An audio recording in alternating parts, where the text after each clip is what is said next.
much for staying with us. Follow the money to get answers, told me the other day Mr. Aris Papadopoulos, and I think he couldn't be more accurate. Question is to Aris.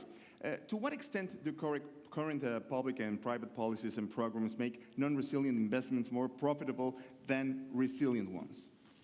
Thank you. Thank you for quoting me. Nothing in this world happens by chance. I mean, hazards happen by chance, but human activities usually have underlying reasons. And I've spent a career in the construction industry, and I know a lot of people there, and I know what makes them do what they do. And basically, the building industry systematically is opposing raising the standards of resilience. Mm-hmm.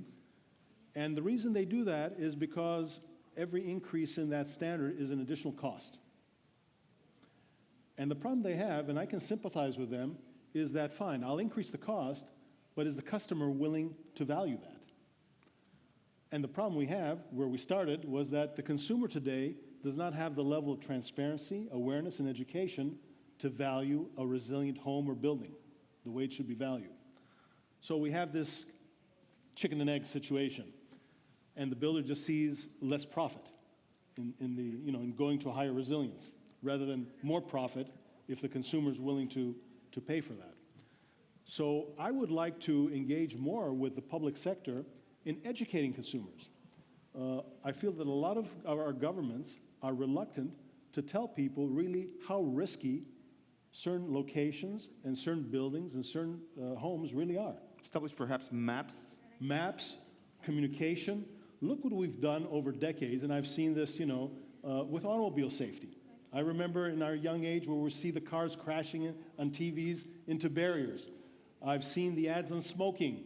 Yes. I've seen the ads against drugs. I mean, their collaboration has existed between public and private sector to bring these issues to the public in a very vivid and bold way. Mm-hmm, mm-hmm. We're very timid when it comes to these disasters. Yes, we talk about them when they happen, the few weeks, and then we forget. And then another one happens. We're not persistently communicating that message and driving that awareness. And yes, certain locations are more risky than others. We should tell people that. And certain types of constructions are more risky, and we should bring it home. We should bring it home so that people look at different homes and properties and say, yes, I'm willing to pay something extra for that resilient home.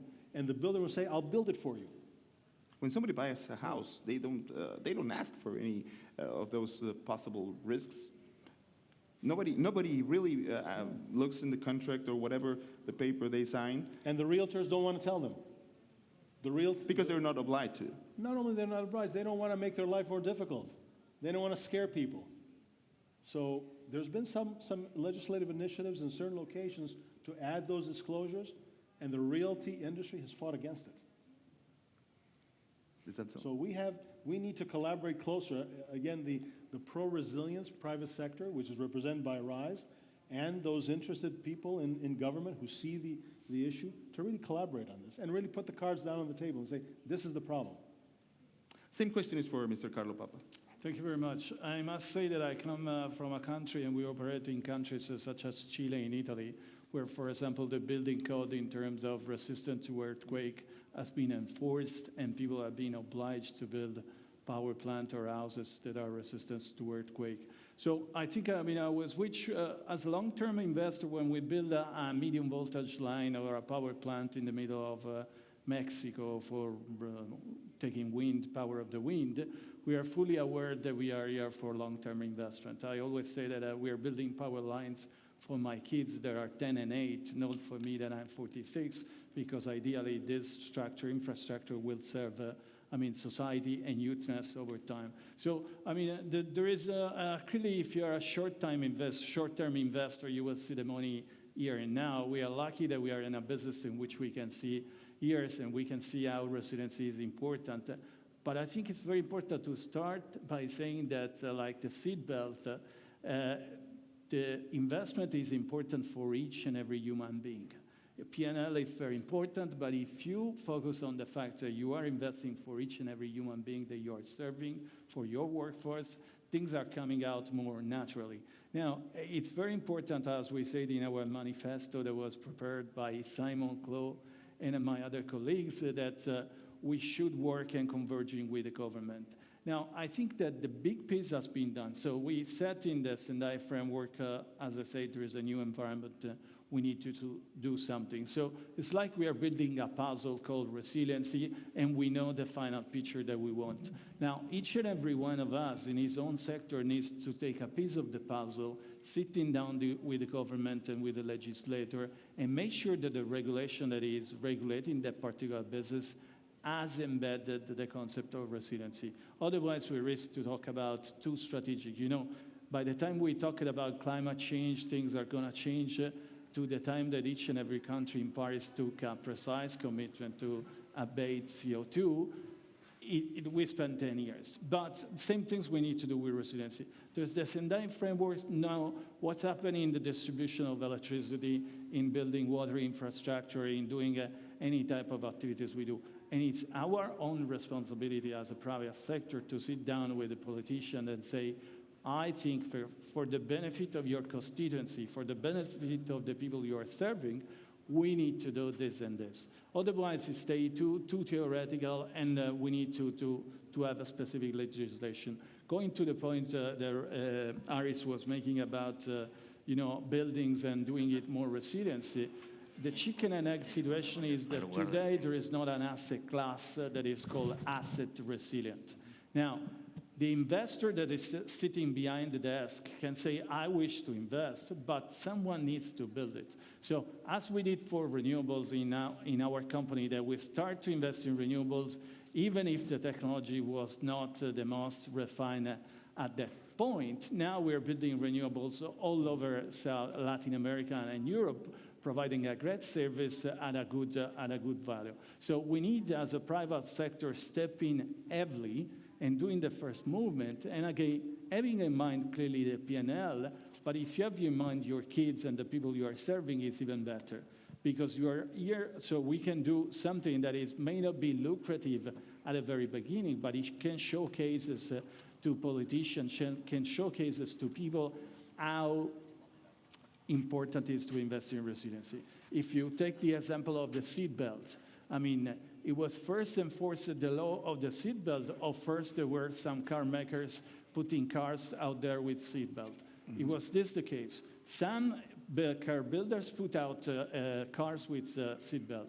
And then the government say, oh, this is working fine. Why don't we oblige everyone to make it? So out there are investors, and I'm proud to be serving my company as of today, like Enel, that are making investments that are resilient, even where there is no obligation whatsoever.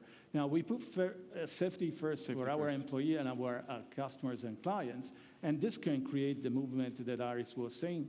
But if you walk the talk, people will follow you. And we'll clearly understand that if you want to build sustainable growth over time, either you are resiliency or you will not grow and you will disappear.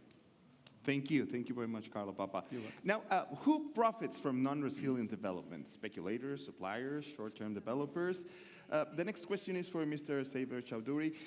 We have seen, for instance, what happened in the garment industry in Bangladesh in 2013, a great tragedy when the Rana Plaza collapsed and hundreds of women mostly were killed in unsafe factories.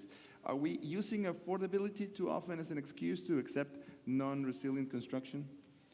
Sometimes it is used to rationalize your investment, but I don't think that's what we want to accept. I mean, no one actually profits from non-resilient development. It's a lose-lose scenario. Even a speculator who earns some money in the short term, ultimately he is destroying the purchasing power of the people, because if someone loses their homes, then he doesn't have anything else. So I think in the long term, this is certainly not sustainable and no one wins. In the case of Rana Plaza, which you said, which is really a wake-up call for the Bangladesh textile industry, because this is an industry which is growing, it's almost $30 billion industry in a year. And so everyone was in the mood to put up more and more factories. I think we took our eye off the ball, and then this tragedy happened. Of course, this is very unfortunate. This is not how it should be. But if you look at all of the changes that have happened, in terms of new laws to reduce risk, in terms of building codes, somewhere along the line there has been a major event. In the case of Bangladesh, it was the Rana Plaza. Yes. In the case of Mexico, maybe it was your earthquake in 1985. Correct. That's not how it should be. Of course, now the paradigm shift has taken place. In the past, we used to look at disasters in terms of relief and rehabilitation. So you started to act, you started to react to a disaster after it happened. But now we are looking at it proactively. You know, we are trying to find out why does a disaster happen in the first place. And Rana Plaza is an example where it wasn't an act of nature. It was actually faulty, not following the building codes, not being compliant with the way the construction was made, the designs were done. Corruption. So that's also corruption, perhaps, you know, getting a license from the regulators saying that you could build it. So that is the other part of risk. It's not all related to nature. These are man-made risks, and I think that is something that we have to be very aware of. And now, of course, if you look at the lessons that have been learned from Rana Plaza, there was a consortium of buyers from the European and the US markets. So Walmart, H&M, all of them got together, and they enforced a regime of compliance. And now all of the factories are 100% compliant. I wish we didn't have Rana Plaza. You know, we should have done this before. But now I think because of this paradigm shift and the fact that you are going to have weather events much more frequently. You know, in the past, you could take the position, okay, I will buy a house which is 20% less, and I'll take a risk. But now, taking that risk is becoming risky, because these events are going to happen much more frequently, with far greater intensity than ever before. So that room is no longer there. You know, you can't afford to take a chance. You can't say, let me take a risk and see if I will get away with it, because the risk will catch up with you. So I think this is now the new reality. And we, as parliamentarians, you know, the private sector governments, we have to understand that, and we have to fashion our policies and responses accordingly. Thank you, Mr. Chowdhury. Experts have found that investing a single dollar in prevention can reduce up to $7 in recovery. So I am asking Marta Herrera, why so many companies and governments are not doing it? Well, I guess resilient infrastructure and housing is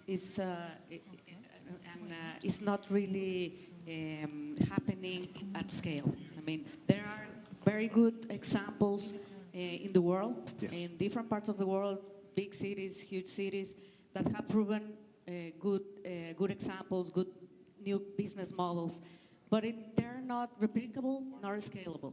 And the problem is that we're still working on silos. We are working as individuals, trying to come up with different solutions, but on specific territories. And we need to, we have mentioned, everyone, that we need to work collaborative. We need to really put these good examples and trying to scale them up to make it replicable in the different territories in which we can. We need to work together with communities. They have a lot of solutions there. The solutions are there. We need to put them together with government, NGOs, communities, enterprises, to come up with better ideas, with innovations on that specific projects to make it scalable. Scalability is one of the things we need to provoke. In the housing, for example, we need to collaborate more for example, the land regulation. We need to collaborate more in planning, in budgeting, specifically in risk planning and budgeting. We need to collaborate with the communities, not for them, but with them. It's a different mindset. And finally, we need to invest in specific projects with a specific purpose and specific plans. We have all these huge ideas, but we need to be more actionable right now and try to come up with specific projects that have specific targets to come up, specifically on water, and the water theme, which is very important in our communities. Absolutely. Thank you very much, Marta. Financial instruments can surely be a part of the solutions to meet the goals established in this global platform. Do you agree on that, Mr. Simon-Claude? Yes, sure. I mean, financial instruments are obviously part of the solution. And I think there's a lot of very good work going on at the moment. And what is very encouraging, actually, is the degree to which the private and public sectors are beginning to work together. The UN, the World Bank, we've seen donor organizations in the UK and Germany look at specific insurance programs that can be developed. But I think one thing I would say is I don't think financial instruments are the solution. I think that given the scale of the risk, and we've seen obviously a huge increase in the economic losses from natural catastrophes in recent years, and with climate change, it's only going to get worse, and with urbanization, that's concentrating a lot of value in a single place. So I don't think that financial markets can be the sole answer to that. I think you've got to look at how you reduce the level of risk and how you mitigate risk before you try and transfer. I think the idea of transferring the risk to markets, to the financial markets, is not a tenable one. So I think actually, and everyone on the panel has mentioned it, it's about awareness. So it's about, first of all, the awareness of governments that there is this risk, and I think you're seeing some progress in that area. It's also the awareness of businesses, so of actually building that resilience into their own business models and working to build that resilience into their supply chains as well. There is a fantastic transmission mechanism between large companies and their supply chains. We have great influence as the large companies over some of the smaller, medium-sized enterprises, and we can encourage them to look at disaster risk reduction and resilience. So I think actually it's first and foremost getting that awareness so that we can prevent risk and reduce risk before we start looking at some of the clever solutions in financial markets to transfer risk. You want to add something, Mr. No, Chontuvi? not to this, if I may just go back to your previous question, because Yes. I think that's a very important question in terms of government behavior. Yes. You know, and how do they look at the premium that has to be paid to make an investment risk resilient? I think there are two issues. If you look at the developing world, the scenario is quite different, because there the pressure is to build as many roads as possible, as many hospitals as possible. So it's quantity rather than quality. And, you know, this is a reality that we need to accept. Yes. The second point is that governments work in terms of time frames which are 4 or 5 years. The investment that you make in risk-resilient development may not actually show you the result or the benefits for 10 or 15 years. So I think this time frame challenge is a big challenge, you know, because the government wants to invest in projects that it can show and say that, look, this is what I've done, you have voted for me, and this Happens is what everywhere. I've done. It happens everywhere. So that is a reality. But I think, so you are really looking, I think one of the major challenges is how do you bring about a change in mindset of governments, of policymakers, of finance ministers, planning ministers. And I think that is one of the biggest challenges ever. Winning over mindsets, winning over minds is always a big challenge. And I couldn't agree more. I mean, we already have examples where we've been trying to work increasingly with cities, because we think insurance has a role to play in enforcing the resilience of cities to climate change and so on. And of course, what we're confronted with very often is that electoral cycle, so the idea that in 5 years or 4 years' time we have to face re-election, and we're looking at a much longer time scale. So to actually bring the public and private sectors together there, I think you do need that change in mentality and that change in mindset. Thank you very much. I can add to a comment here? Yes, please. A moment? Please, Harris. Because I think there's an important point that Simon brought up here, in that insurance and these financial solutions work for residual risk. But when you have such a large structural risk, you need structural solutions. In other words, if you're living an unhealthy lifestyle, don't think that anybody's going to sell you life insurance or health insurance, right? They want you to get healthy first, and then they'll sell you the health insurance. So we need to get healthy first, Yes. which means it gets resilience, and then these solutions can take care of the residual risk. Thank you, Aris. Thank you all. Well, at this point, we would like to take one of the tweets from the audience, and I will ask our producer to please put him on script. All right, here it is. What are the incentives for companies to invest in DRR, and any good examples, lessons? Who wants to answer this? Yeah. Companies? I can Yes, take it. Carlo Papa? If you if you need to build again a substation, or if you want to build something in our business, in the electricity business, if you do it according and being aware of the risk that that particular asset will face, you will be better off even in your P&L. So if there is a place where there is a flood, it's important that the substation will resist to the flood. And the same happens to rainstorms, to snowstorms, to whatever. So it's again a matter of awareness, knowing which is the impact on the assets, and find the technical solution that can provide you a more resilient infrastructure or asset. And this will bring money to your P&L rather than not adopting any technical, let's say, solution to have an asset more resilience. And it will allow you to serve more customers and blah, blah, blah. So there is a direct connection that can be technically and financially demonstrated between building resilience from the very beginning or coming along when the disaster has happened and find for a solution. Anybody else want to add something? I completely agree. Please. I Marta? guess there is a clear business case for investing in DRR. I mean, if you compare it, the short term, it could be easily implemented that you can save a lot. But in the long term, which all the people sitting here is thinking in the long-term view, you need to invest today. You need to build better today from the beginning, not thinking that if there is a disaster, you are going to build better, but build better from the beginning. And it could cost you a little bit more, but at the end, economically, it's a proven case for companies to invest. So that's the incentive. It's sustainability. It's a business case for us.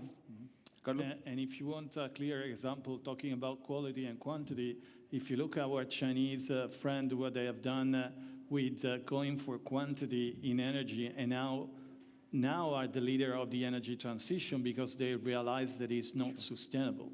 So there is pressure for private sector, public sector, sometimes to go for quantity rather than quality. But every example in life, even, I mean, the condition and the pollution in China and the change of the government show us that it's better going for quality and quantity at the same time. You can build a nice hospital, but it's not resilient and it crashes during a disaster. The hospital will not serve its purpose because you will kill the people. So it's a matter just to put your mind into this new operating condition rather than thinking like it was in the past. Thank you. Well, the water issue that you mentioned, Mr. Chowdhury, is in the mind of many of our viewers, and I think we have one gentleman here in the audience that wants to elaborate on what are the chances of risks if there's a global shortage of water, for instance. Would you please introduce yourself? Yes, thank you very much for this opportunity and in support of all the panels and what they've said today. I'm Gary de la Pomeroy. I'm independent disaster risk reduction consultant within the UN circles, and I'm also chair of the UNESCO Task Force for the Built Environment. Water is a nemesis. It's creeping up from underneath without us really seeing the challenges. We all rely upon water not just for drinking, but majority of countries use it for hydroelectric, and we see countries without electric within cities for the majority of the days. We rely upon water for agriculture, forgetting about the drought which is coming about through climate change and precipitation zone movements, but it's about management of water that is also creating drought.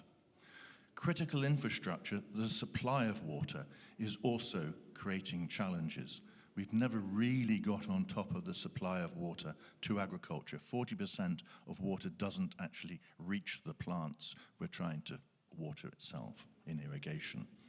So this is one of the underlying trends which I perceive as being a big challenge for the future. The Economic Forum said 10 years ago that by the year 2030, we're going to have a 40% deficit of available fresh water. In conjunction to that, I was moderating a high-level session in Sendai only in 2015, and the head of UN Habitat said, in the next 50 years, we're going to double our urbanization. That's not the population, but urbanization. That's over and above what we've achieved in the last 10,000 years. So those two are not compatible.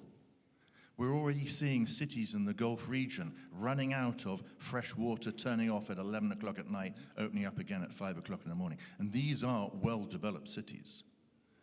We're only on a slippery slope at the moment unless we begin to understand water and its infrastructure, investing. We cannot afford 25% leakages within cities.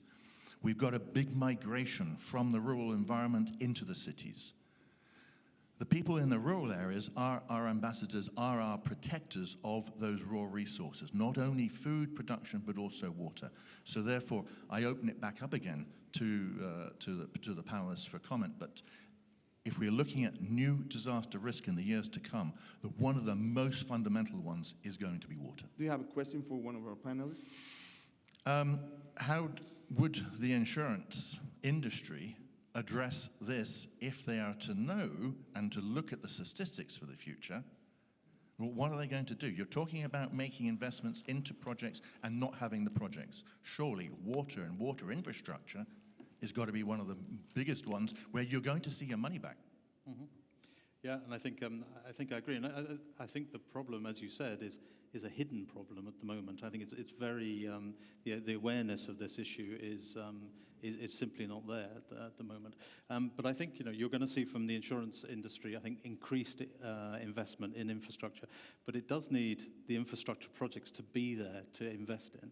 So it does need those viable projects. Otherwise, that investment will not flow to the right areas. And that's about really creating the right sort of minimum specifications for those projects. So I think you will see increased investment in the water. But one thing that it does put me in mind of is actually the systemic risk, which I think is really under-examined in this area, that actually a lot of these issues are closely combined together. Climate change and water and temperature and extreme weather events, and how these affect something like a city as an ecosystem. I think this is an area that requires a lot more examination. I think just following up very quickly from what Simon said, I come from Bangladesh. Yes. And if you can imagine the geographical location of Bangladesh, it's got India around side, and you've got the Himalayas on the top in Nepal. The Himalayas are essentially the water towers for South Asia. 700 million people depend on the Himalayas for water. And now because of climate change, rising temperatures, the glaciers have started to melt. And I'm sure there's a problem in other parts of the world where you've got these glaciers. So the glaciers actually provide the fresh water. So as the melting increases, in the short term, you're going to have flooding. And then in the long term, you're going to run out of water. And of course, even in the Sustainable Development Goals, water is there. And 80% of the disasters that happen in the world today are driven by climate. Yes. So I think, this is the challenge that we face. I mean, the risks are there. They're becoming more evident, and they're becoming more apparent. And so the urgency to respond gets more and more. Thank you. Thank you very much. Thank you to our audience. And well, we're approaching the end of this debate. And as we all have noticed, challenges ahead are big, but we can do it if we all work together. And finally, to all the panelists, if you have one last brief message, 1 minute, please, to end your participation. Simon? Yes, maybe just highlight the pace of change. And I think at the moment, one of the panelists mentioned earlier, there are a lot of very, very good initiatives around the world. They're bringing a lot of benefits, but we really are not achieving the scale or the pace of change that we need. And we need real systemic change in the way that we run our economies to build in resilience. And I think actually that requires public and private and civil society to work together. And I think more of that needs to happen. And I think more people, more willing people need to be involved. Mr. Chowdhury? We are here as, I'm a parliamentarian. We have got experts from the insurance sector, financial services, major multinational corporations, the private sector. But I think what we really want to say to the people watching out there is disaster risk management is everyone's business. It isn't just for the policymakers. And the more that we can get households involved, communities involved, if they own this dimension that we now see, I think that's half of the battle won. So start from the household. It's the communities. And the deeper we go, the more micro we go, the more grassroots we go, the more successful we are going to be in this very major challenge. Thank you. Thank you very much. Aris? It's been a great discussion, and thank you, Jose Martin. To me, the big thought in my mind is we cannot have sustainable economic development without resilience. And I like to point to the green community that's made great progress in the last few decades. And oftentimes, They identify green with being sustainable. I like to say green plus resilience is what makes sustainability.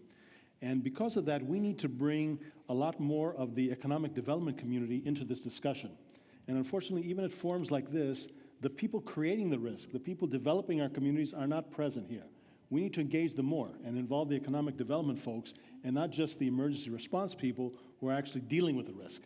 So not that they're done trying very hard and doing an excellent job, but really the economic development people need to be part of this dialogue.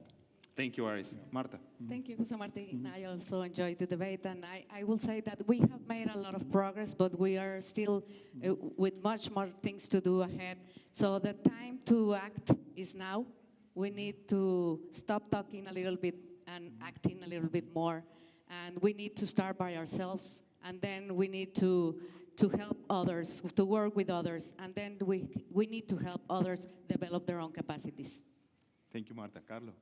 Thank you very much. It was a pleasure. Let me finish by saying three things that I try to have clear in mind and to walk the talk. First of all, I think we need to put human being at the center of the puzzle for resiliency. Why we do it. Put the face of your neighbor, the face of your kids, the face of your colleagues, and it will make decision easier. Second, it will be leading by example. The only way to start these things is that someone will lead.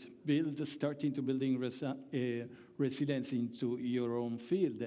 And finally, taking the battle for resiliency, the good battle for resiliency, into your own sector, finding specific solution on which you can build up. So you lead by example, you find solution, and hopefully, and ideally, the other will take over. So let me finish with a spot by saying that this is exactly what we are trying to do with the United Nations Alliance for Resiliency that is called ARISE, in which we are all members. And we hope that people will find, the business people will find the time to talk to us and join us, and the public sector will find the time to listen to us from the very beginning, before things happen, and then right afterwards when we need to rebuild. Thank you very much. Thank you. Well, thank you to all of you participants very much, and the audience following this debate in many different countries. Have a great evening. Thank you again. Thank you. Thank you. you.